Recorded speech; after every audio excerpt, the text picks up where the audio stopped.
Yeah, man, I breathe boxing. I love fighting. I've looked out the window and these guys are standing outside my house with baseball bats. Me and my best friend at the time. I don't speak to him anymore, funnily enough. But at the time, I really would have died for him. Welcome to the second edition of the Telford Live podcast. So I'm joined by Mustapha Mbye. He's a boxer. He boxes out of Telford Amateur Boxing Club at featherweight. Telford Amateur Boxing Club has had such luminaries as Richie Woodall, former world champion fighting. And if you listen to the confidence that Mustapha has, I'm sure you think, like I do, that I'm sitting in front of a future world champion. Mustapha, welcome to the podcast. Yes, hello. Thank you for having me. It's great to see you, and it's been a couple of weeks since I came down to Madeley to see you train. Yeah, and you were looking forward to a competition then, weren't you? Yeah, that was the NAGBC is what I'm in right now. And you've just completed another heat, the West Midlands heat. Yeah, I did. Yeah, I boxed on Saturday to win. I beat a lad called Kadir unanimously. All the judges said I won, and then I fought a lad called I won't mention his name, but I knocked him out in round 3. So yeah, it was a really good win. Fantastic. And 60 bouts at just 18 years old. You've only just turned 18. You've got 60 bouts. That's a lot of fights. Yeah, man. I breathe boxing. I love fighting. I've never said no to a fight. Actually, that's a lie. I said it one time, but I ended up doing it anyway. So let's just take you back a bit to learn a little bit more about your story, yeah. Mustapha. So you grew up in Birmingham. Yeah, I lived in Nechells. I lived on Denby Close, next to the village corner shop, chicken shop. Love that. It's got my heart, but I haven't been there in a while. So what happened? Where did you go to school? I went to school at St Vincent's Catholic Primary School, and then I went on to Heartlands Academy.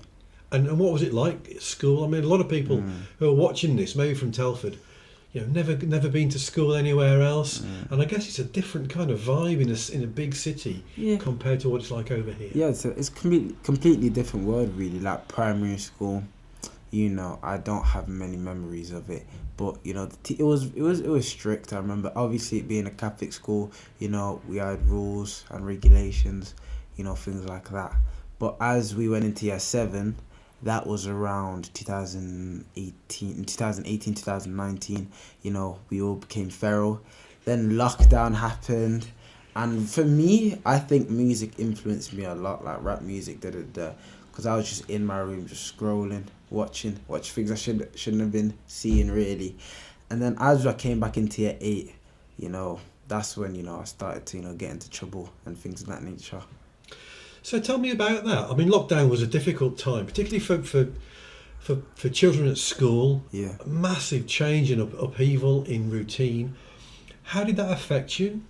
Me,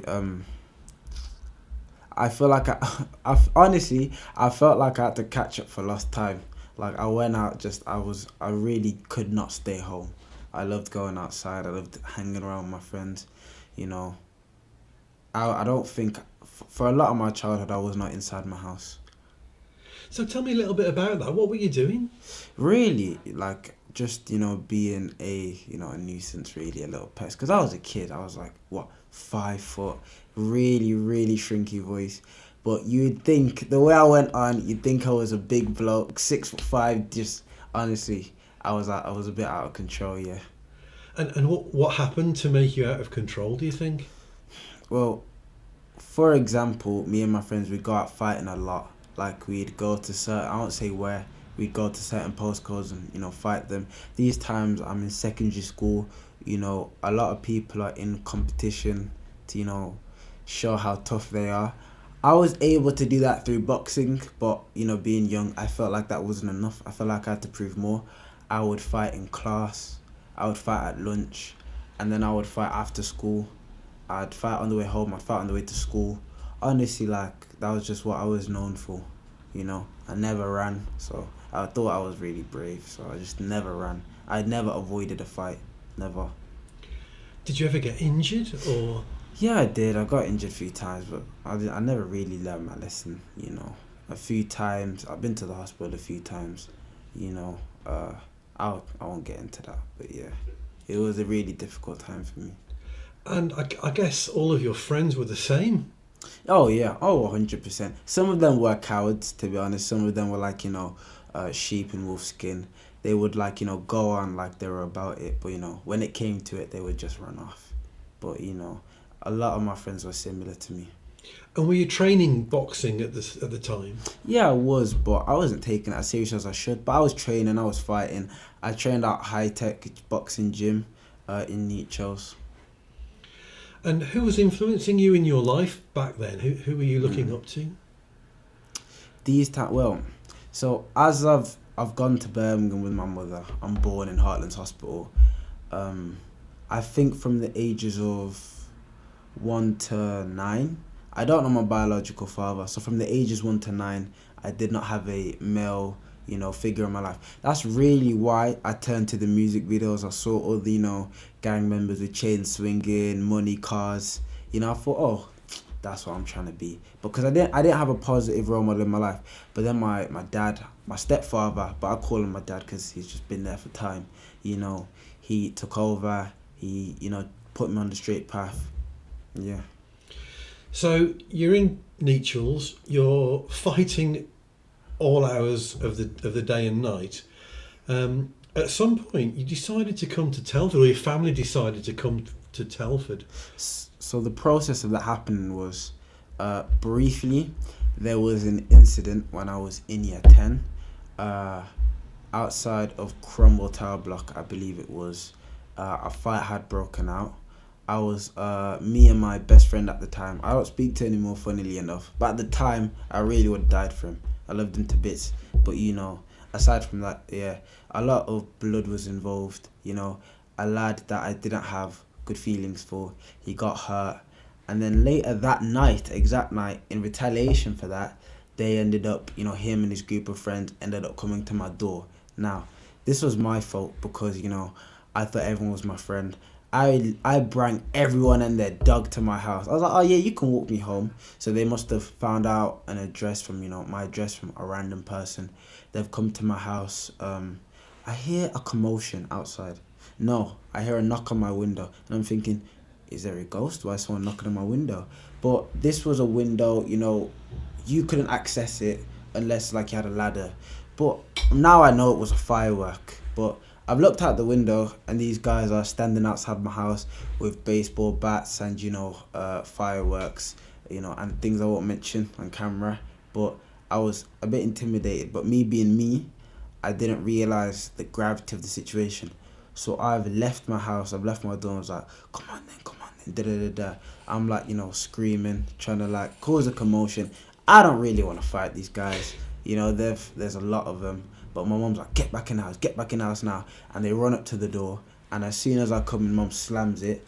And then, yeah, after that, the police were in contact. My neighbours saw, the commotion. They called the police. And at that point, the police, the council, really my Bourneville Housing Association, actually, they realised I could not stay there anymore.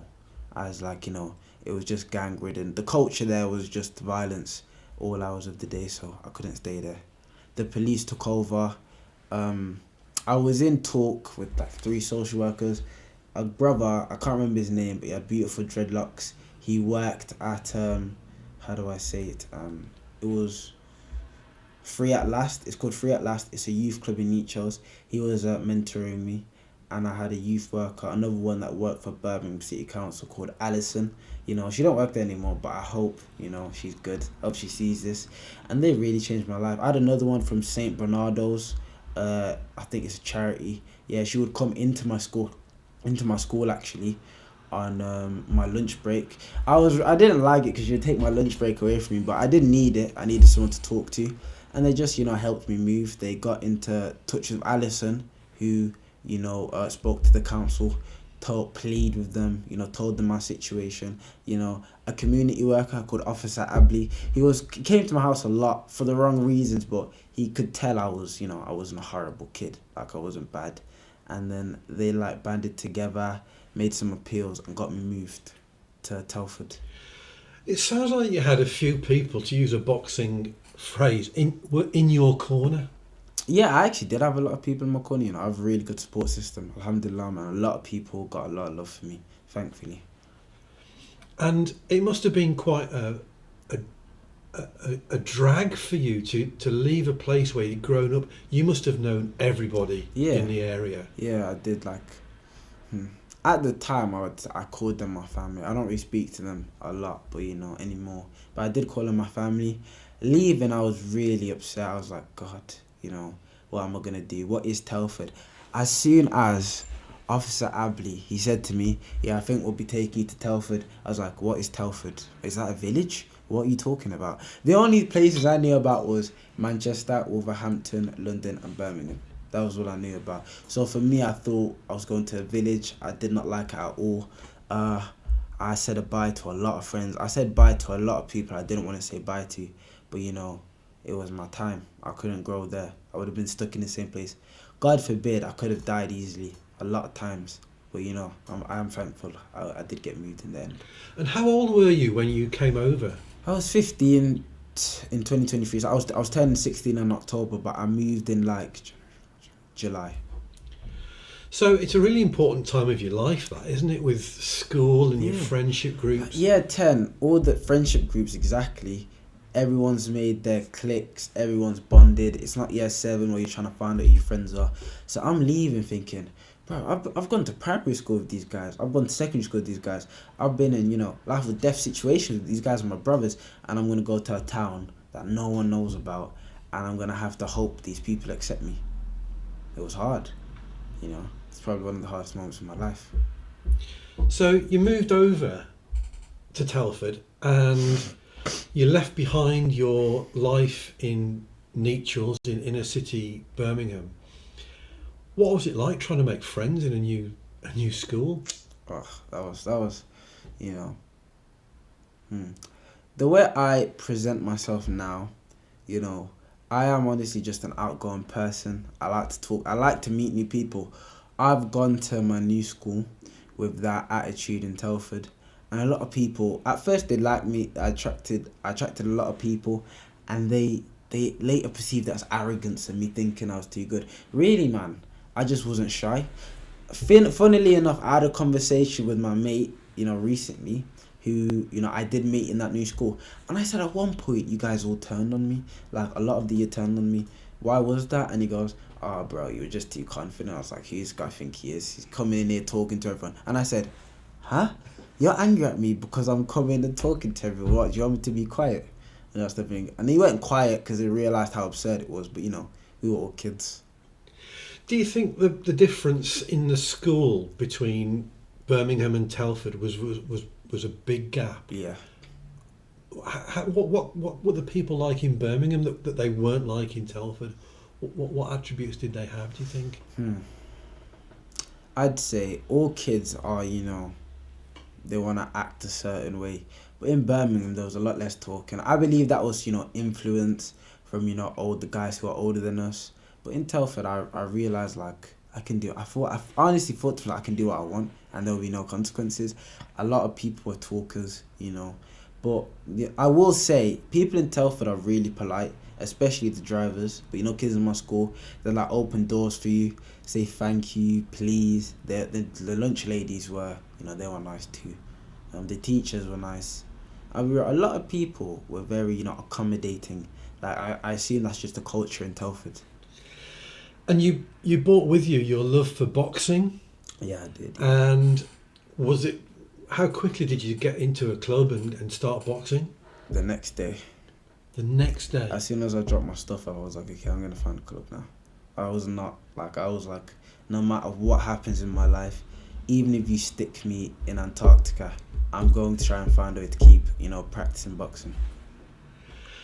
And what was the club like compared to your old club in Birmingham? Much better, much organised, I'm assuming because it was in, Birmingham, it was the people that were there, the people that were there were more rowdier, But in Telford, my coaches, Linz and Simon, they really saved my life because, I was still in contact with the guys that I knew in Birmingham and all that stuff. and sometimes I would skip training to, you know, see them.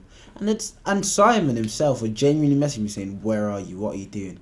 And be like, "Oh, I'm ill." And be like, "We know you're not ill, Mustapha. I saw you the day before. You was happy as Larry, mate. There's nothing wrong with you." But because he kept holding me accountable, Simon and Lindsay, I would, like, you know, keep coming in. And because I was like, "Guys, I don't want, you know, them to have a go at me, so I'm just gonna come to training today." And I thought I have to anyway. I'm fighting soon. They put me in a fight every week. Every other week they would, like, keep me active. Simon and Lindsay are coaches at Telford Amateur Boxing Club in Madeley, Yeah. boxing out of Lumley Hall. It sounds like they've been quite an influence on your life since you moved over. Oh yeah, big influence. Like, you know, I actually honestly I talk to Simon and Lindsay like we're friends. Like, we have our own group chat. We are really close, really close. We've travelled a lot together. Slept in the same house, ate on the same table. You know, I got a lot of love for them. And they've kept you busy with fights over at Madeley, haven't they, in Telford Boxing Club? Yeah, they've kept me very busy, very busy. So just thinking about your boxing career so far, 60 bouts, is that a lot for someone who's 18? Yeah, that is a lot, to be fair. I know people who are like 25, been boxing longer than me, and they've only had 40, maybe if they're lucky. You know, I've been very blessed to have moved to Telford because they gave me a lot of chances, a lot of chances. And 60 bouts, what kind of people have you fought against? Are they all sort of in the featherweight up to 60 kilos, is it? Because when I came to I've not always been 60 kilos. When I came to Telford, I was about 54, 55. I fought people from 54 all the way to 60. In fact, this year, I just moved up to 60 in February. After a loss, you know, the weight cuts were too draining. I decided to move up a weight. And then, you know, that's really when I started, you know, posting on social media, gaining traction, all that stuff. So if people want to follow you on TikTok or Instagram, it's DOA the Boxer. Yes, exactly. DOA the Boxer. And we'll put a link to that in the comments on this. Yeah. You've also had some success getting sponsors as well, haven't you? Yeah, I have, thankfully. Oh God, this is the best time for me to talk about. So, my first full sponsors have been Mr. Russell from Downhill Road. Then it was Glencree Utilities. Her name's Paula Martin. Then it was Shropshire Drylining Services, Simon Everson. And then it was the lovely team, Shanty. It's on Doley High Street. It's a, Indian restaurant. Really good. And they've supported you, they've got their logos on your shirt. Yes. And what have you spent the sponsorship money on? What sort of things does that go on? So, Bouts, for example, I don't say this a lot. It's about, I used to actually walk to boxing with holes in my boxing boots. I used to train with holes in my boxing boots, you know. And then after that, Simon gave me boots for Christmas. So like the whole year I had holes in my boots. Then he gave me boots for Christmas.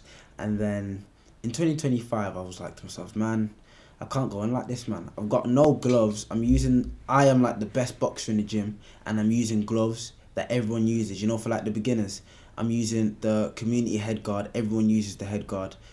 I'm getting spots on my face from, you know, putting on. I was like, this can't go on. So I contacted Mr. Russell from Downhill Road first, you know. Actually, I got a lot of no's first, a lot of no's. I contacted a lot of businesses that I will mention, and they flatly said no, or they didn't pick up. Or as soon as I said the word money, they got terrified, hung up the phone, quick. So I called Mr. Russell now, and I remember this vividly. Actually on my way to go to boxing, yeah, and he calls me back and he says, "You're right, young man, you know, you called me, da-da-da." He didn't say young man because he didn't know I was young at the time, but he calls me back and he goes, "You're right, da-da-da, you called this number." And I say, "Yeah, I did, I called that number." He called me off his personal phone, and then he says, "Oh, what have you called me for?" I say, "Oh, I didn't know if you'd be interested in sponsoring, you know, I'm a young boxer." He didn't even let me finish my whole speech. He says, "All right, I'm busy now, just email me." My thoughts are, another no. And he says his email quickly, and I'm like, "Oh yeah, is it this?" And he goes, yeah. And then he hangs up, and I'm like, "Oh, whatever, da-da-da-da." He messages me like 5 seconds later with his email, and I'm like, wow, he actually may be interested. So I email him shortly after. I asked him for 350 £39, something £318. Certain like specific things like my boots, a bag, some boots, just things that other fighters had because their family had money. They could be the worst type of fighter, like not good, and they'd have all the best training gear. So then he sent me the money quickly, but we did a Zoom call, and then after that he sent me the money. I was honestly on the moon. I was like, wow, the sport I love is finally giving me some love back. And then I spoke to my second sponsor, that was Paula Martin. My friend's mother, Deb Campion, she actually put me into contact with her, and then she sponsored me. And then I spoke to Simon, my coach, got me into contact with Simon Everson. Honestly, after that, I thought I was Floyd Mayweather, Money Mayweather. I thought I was like the GOAT, man, honestly. And then after that, like a long time went past, a few months, and then I got into contact with my most recent sponsor, Shasny. They're on Dolly High Street. I called them, and they at first they said yes. I had to wait for a bit. I kept calling. Then they told me to come in for the first time. I've come in. I've met the owners. The owner, he was a really nice guy. He tells me, yep, we will sponsor you. I leave. They call me in again, and then they, we take some pictures, finalize everything, work on terms and agreements, and then they gave me the sponsorship money. It's quite a testament to your determination. Yeah. Because those no's would have put off an awful lot of people. Yeah. Honestly, I've called hundreds of businesses in Telford. Like, I'd actually go, Liam Davies, the boxer, I'd look at his shorts and his sponsored t-shirts, and I'd think, okay, if they're dishing out money, I might as well call them. But yeah. So just thinking about sponsorship, you've obviously got some great sponsors who are supporting you now. But if somebody else wanted to sponsor you, what kind of things would you want? Really, I would need, boxing boots, obviously boxing. I would need, gym equipment, wraps, there are two types of gloves, for bags and sparring. Box cups are not cheap, you got to pay for accommodation, travelling fees. The last box cup I went to was in Devon, and the one before that was in Wales. It's very, tedious to get there. I would love to have money, for to get to people to spar, if you know what I mean, to get to places like London, Liverpool, spar the professionals. Yeah. And if people are looking at this thinking, I'd like to help out a potential future champion, are they looking at thousands of pounds or? Oh no, we could do packages of £150 sponsorship. I'll put you on, my t-shirt. I'm actually wearing it now, to be fair. I feel like Superman.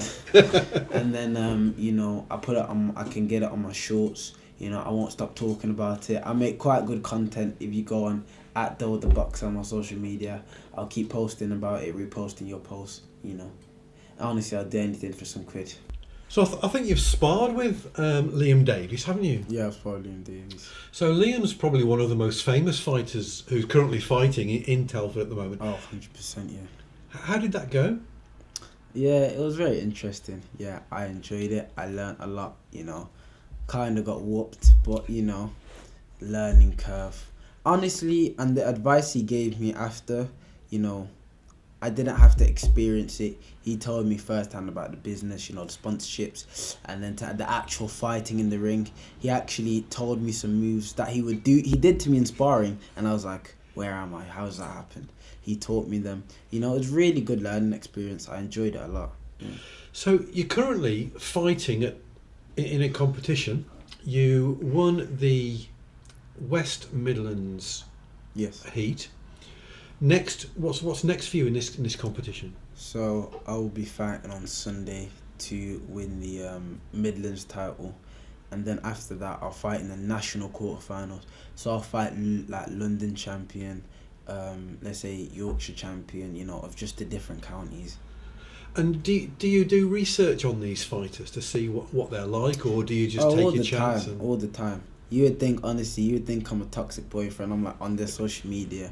I'm on fake accounts. I'm looking through all their stuff. I look at footage from, when they were younger, broadcasted. I look at that to see if they've changed. They still, honestly, those fighters, they still have bad habits from when they were kids up until now, and I'm gonna exploit them. With 60 bouts under your belt, you must be one of the most experienced boxers going into these competitions. Yeah, for even a senior, I'm very experienced. A lot of seniors might only have 40 bouts max. Unless they're an England fighter, and I've got more. I've had a lot more. And that must put you in good stead against some of these other boxers that you're up against. Yeah, experience is good, but besides experience, when I've beat lads with a lot more fights than me, it's really how much work you put in. You can fight until the cows come home, but unless you're training every day, putting in the work, experience don't mean anything. And out of I think it's 62 actually that you've had. How many of those have you won? I've won. I don't really count. I don't really care about my wins as much, but I've lost 16 times. Okay. I remember that, so I can't do the maths on that. That's okay. We'll work that out afterwards. Yeah.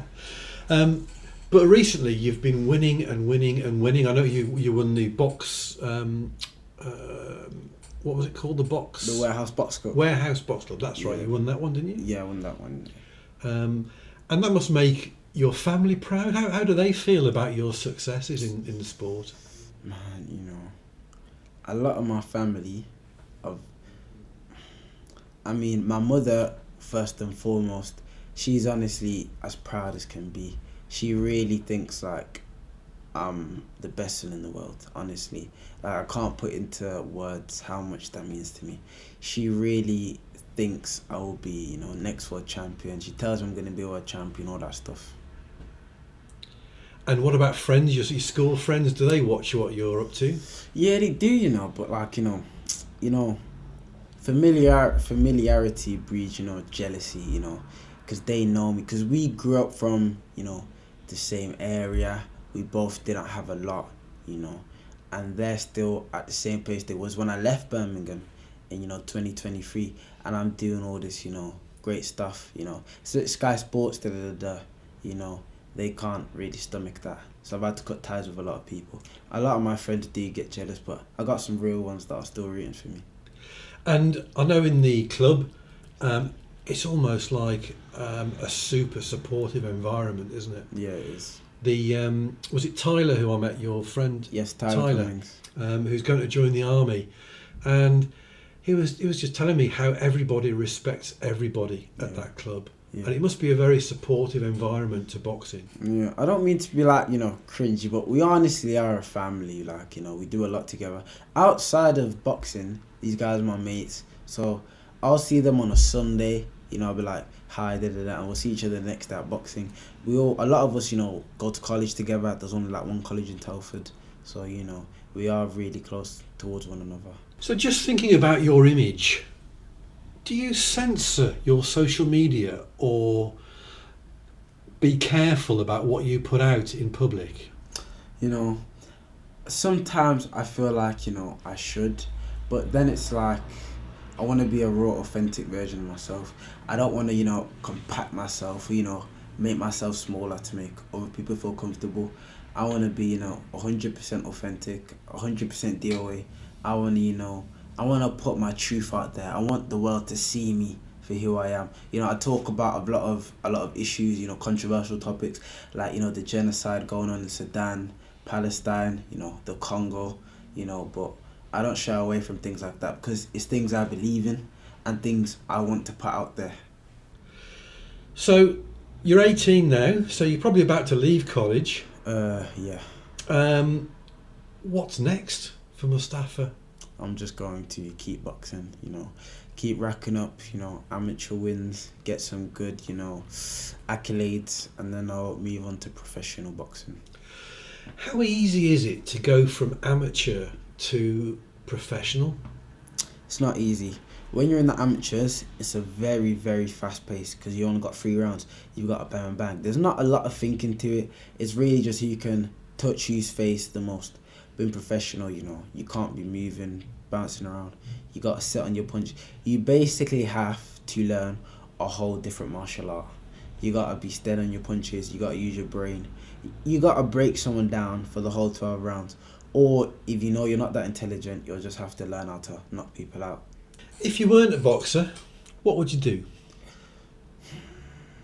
I feel like I'd be a writer or a poet. I used to want to be a writer and a poet, so I reckon I'd just do that. Cool, excellent. Thanks very much, Mustapha. Thanks for coming in. It's been great to hear your Thank story, and we'll have you back when you're world champion. Inshallah, man. Thank you. I appreciate that.